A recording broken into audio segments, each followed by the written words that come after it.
Hello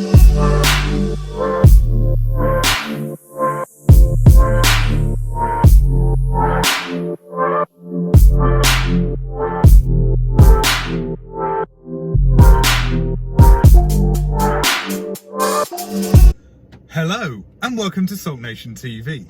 In this episode, I'm going to be discussing whether the R53 Mini Cooper S is a good daily. How does the R53 stack up to family life? Is it a good family car? All of these things will be discussed. Yes, they will. So first off, when you're discussing whether a car is a good daily, people always go, how many miles to the gallon you get, mate? How many miles? Oh, I get this in my car. I get this in my one. Yeah, I got this.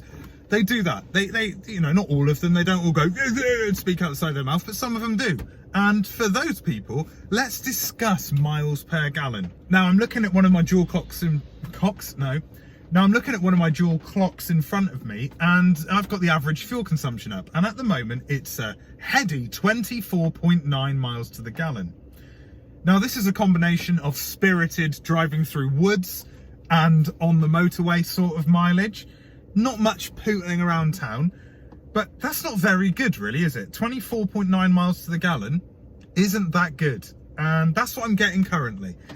I know that range-wise, when I fill up the tank, it says I've got about 274 miles of range. Has it ever been close to giving me that amount of miles? Not really, no. No, it's always been a bit less than that. You do 30 miles and you look and 60 miles has gone from the range. So we're talking about that sort of thing. Obviously it depends on the driving. Maybe this is a really accurate computer. Or maybe this car isn't great for daily commuting. So miles per gallon, that's going to be a negative when it comes to, is that going to make this a good daily? No. Miles per gallon is pretty rubbish. Next up, size and comfort. That's an important part of what you'd want from a daily. And yeah, you do get people that will get into your car and go, wow, it's a lot more spacious in here than I thought it would be. And yes, if you're sat in the passenger seat or the driver's seat, yeah, you know, it is relatively spacious, especially when you think that it's going to be a lot smaller. I don't feel that cramped in, but I'm quite cramped in, but not that cramped in. So it's not particularly small in these two front seats. But ask somebody in the back, ask somebody sat in the back, how's the size and comfort in the back? It's virtually non-existent. Would it be better to have made this a coupe? No, because I need a back seat because I want to sometimes drive this car with my daughter in it. My daughter's not quite 2 at the moment of filming this video, and I'd like her to sit in the car with me. If it was a coupe, she's too young to sit in the front, that would do my head in. So from a size perspective, in the interior size, if it's just you driving it, okay, it's gonna be probably comfortable enough. The ride's quite stiff in an R53, but it should be comfortable enough to be a good daily. So alongside size and comfort, we really have noise as well. Now, nobody wants to be deafened whilst driving along on their daily commute. So having suitable soundproofing is quite an important component of having a daily driver. And that's probably not what you're going to get with an R53. You might get it with the R50, but with the R53, well, let's say with my R53 at least anyway, I've got a reduced pulley, I've got a bigger exhaust. The exhaust is droney on the motorway, and it can, I'd imagine, be quite headache inducing for someone that isn't used to it. So from a sound perspective, maybe that wouldn't be a great part of your daily commute. In fact, I'll throw in a little check of that now.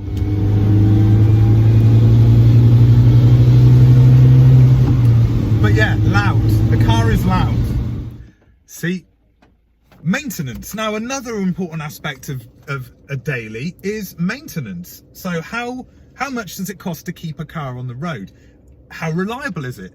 Are you going to have to change certain parts regularly? Now, with an R53, and I'm probably gonna upset some people here, but I don't think it's that much of an unreliable car. Quite a few people think that they're relatively unreliable, put it in perspective, the newest ones are 14 years old and the oldest ones are 18 years old. So from that perspective, there will be more maintenance than something that's 5 years old. That's obvious. So anybody that goes, oh yeah, but they're quite unreliable. They're not really.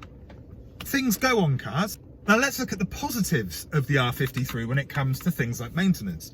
First up, it's chain driven, not belt driven. So as long as your chain tension is fine, you're not going to have to replace that chain realistically. Whereas 100,000 miles, you've got to change a timing belt.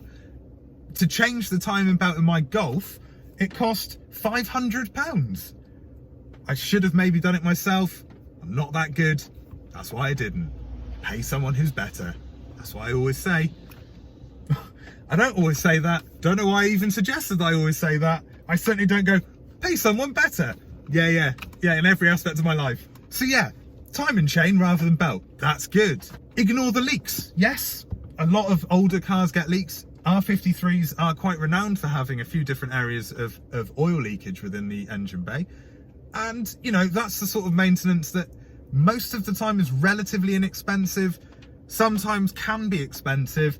Just keep on top of that. So that's not a challenging bit of maintenance. Oh, right. I've just remembered. Yeah. So with the R53 in particular, not the R50, you've got a supercharger, haven't you? And around 100,000 miles, you need to service that supercharger, and that's not inexpensive.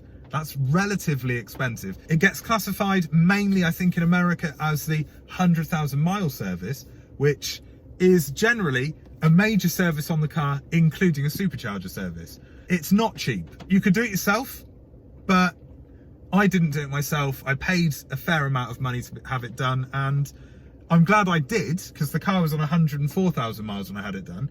And so it had 4,000 miles grace, let's say. The supercharger gave this car 4,000 miles before the service. Would it have given 5,000 miles? We'll never know.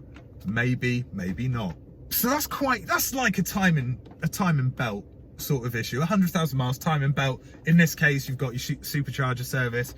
Again, it's not staggeringly expensive maintenance wise. And also, yeah, all right, driving an older car, you're gonna have more maintenance than having a younger car. That's a given. But one of the biggest benefits of a Mini Cooper S R53 is the fact that it's quite easy to get into the top area of the engine bay and do some work yourself.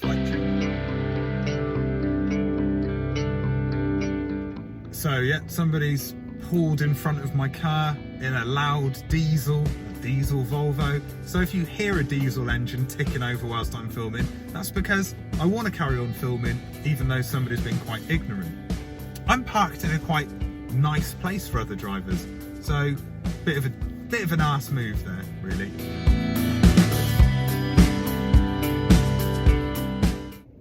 So yeah, it's quite easy to get into that top part of your engine bay and do some of the work yourself.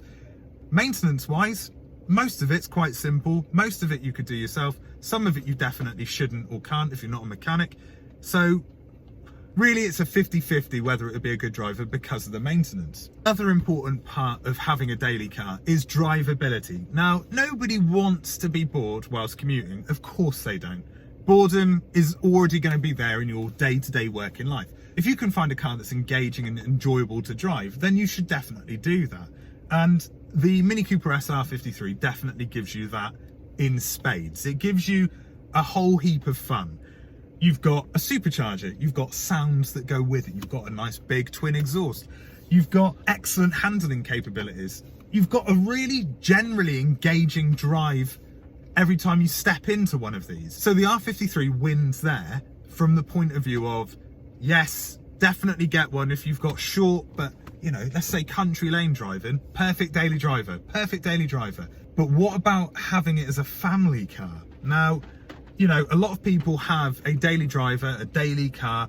Maybe they only have one car, and that gives them every aspect of what they need in their daily life. So it's an affordable commuter. It's comfortable. It's probably diesel. It's spacious. It's got enough room for for other people in the car rather than the driver. And so how does the R53 stack up in those terms? Boot space.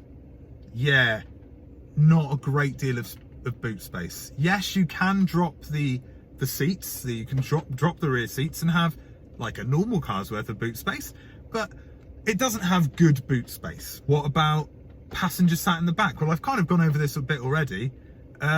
Yeah, not great either. So how many people could you fit in one of these Minis? 4 in theory, but nobody is going to get behind me unless they have no legs. And to be fair, when my daughter's sat in her car seat, I have to move the passenger seat forward. So unless you're tiny, your legs are going to be up against the glove box, and that isn't ideal. So is it a good family car? Quick answer, not really. So in summary, the Mini Cooper S R53 is potentially a very good daily for some people, but not a good daily for the majority.